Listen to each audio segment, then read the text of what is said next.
Nasa Amerika na si Pangulong Bongbong Marcos para sa pulong nila ni US President Donald Trump.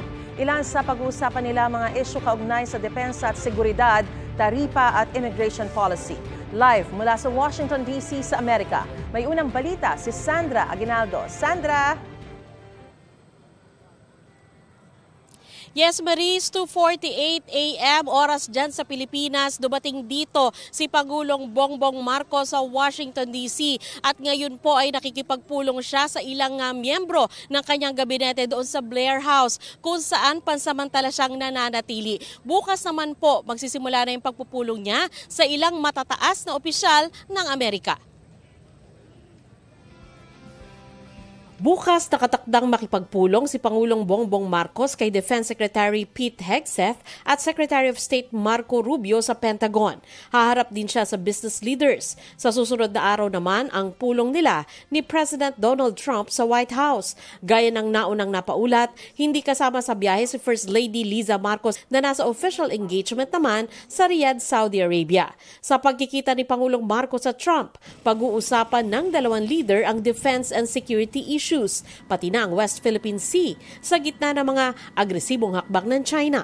It'll be more on discussions on how we can continue to cooperate with the United States, our major ally.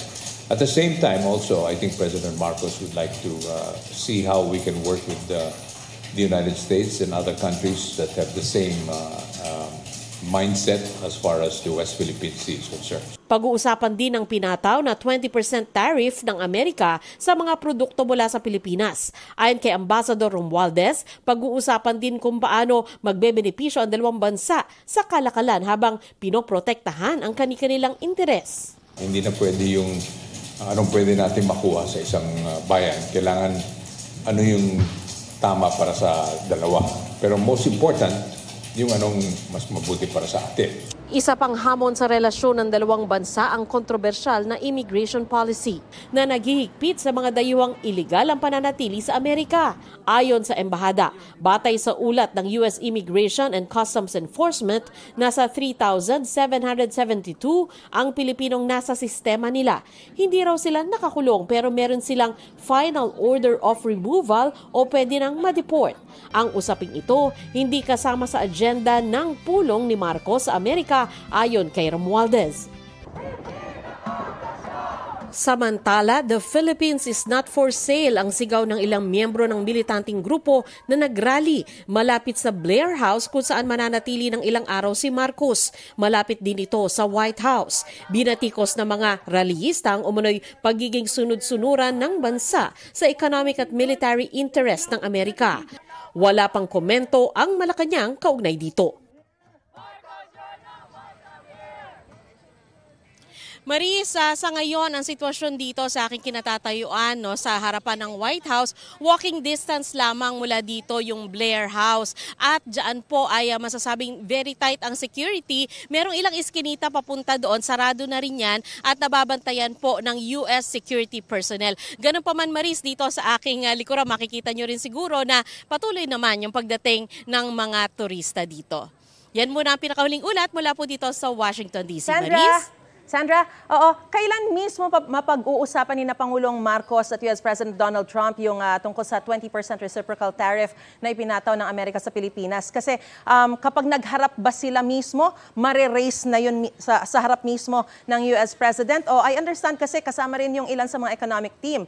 So magiging separate ba yung pag-uusap tungkol doon sa reciprocal tariff na yan? Ang paliwanag sa atin ni Ambassador Romualdez ay ilang araw nauna na dito yung mga opisyal ng Pilipinas at patuloy daw yung pinag-uusapan. At ayon sa kanya ay basically ito ay marire sa pagitan din ni Pangulong Marcos at President Trump, pero kumbaga na-ilay na yung groundworks for that.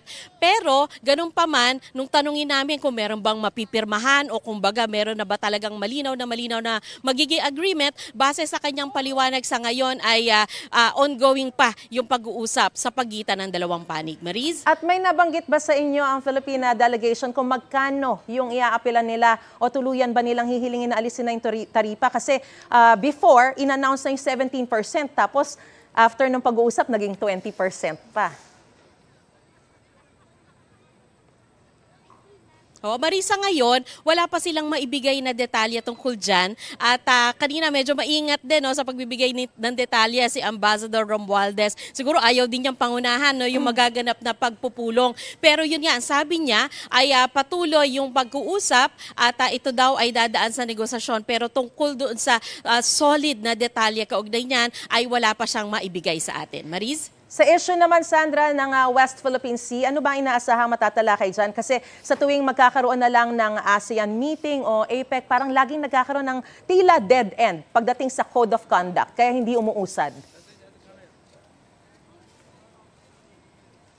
Maris, dito kasi ang tinanong nga namin yung mga specific talaga kung ano ba talaga pag-uusapan sa issue ng defense and security at nabanggit na nga ni Ambassador Romualdez na maaaring mapag-usapan ng West Philippine Sea. Pero ang konteksto niyan ay yung patuloy pa rin na paghahanap ng Pilipinas nung mga kaalyansa niya at makakatuwang niya dito sa cause na isinusulong ng Pilipinas. Kaugnay nga sa West Philippine Sea. Pero pag tinanong mo siya, kaugnay doon sa mga agreements sa limbawa o kung meron ba mapapag-usapan kaugnay sa pag-procure natin ng military hardware, wala pong ibinibigay na detalye si Ambassador Romualdez. Ganun pa man, sinabi niya na bilang matagal na magkaalyansa ay siguradong mapapag-usapan ang defense and security. At Maris, meron din kasing pulong na hiwalay si President Marcos kasama itong si Defense Secretary Pete Hegseth. At magaganap po yan sa Pentagon bukas at maaring dyan lalabas yung mga mas detalyadong